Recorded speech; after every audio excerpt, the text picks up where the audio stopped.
Kalau ditanya aku soal apa? Soal Hari Independent Day Papua Merdeka, menurutku begini. Itu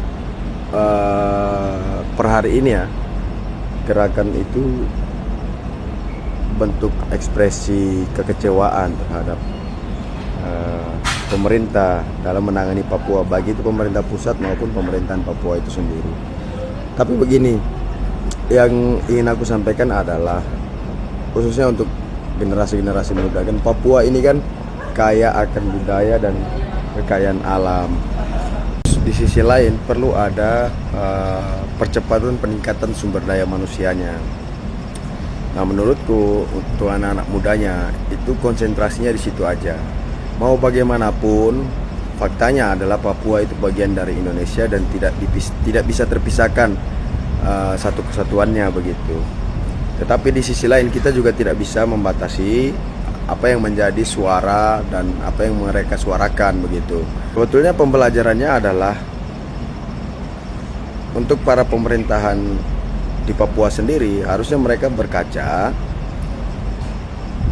terhadap hal-hal yang belum tersentuh, misal soal kesejahteraan dan lain sebagainya. Itu yang harus dibenahi. Dan untuk pemerintahan pusat mungkin prioritas kesejahteraan, terus isu-isu terkait kemanusiaan dan lain sebagainya, itu juga bisa diprioritaskan oleh pemerintahan pusat ke daerah-daerah Papua.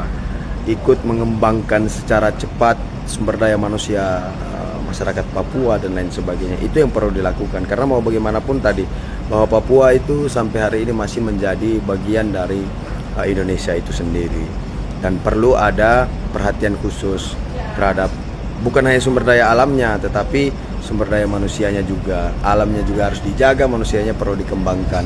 Nah, selain itu secara mandiri juga anak muda di Papua, bahkan bukan hanya Papua aja ya, anak muda di daerah timur itu juga harus punya konsentrasi untuk mengembangkan daya pikir, mengembangkan skill dan lain sebagainya, sehingga bisa mengembangkan daerahnya tersebut, keluar dari zona kemiskinan, keluar dari zona ketertinggalan. Itu sih kalau aku.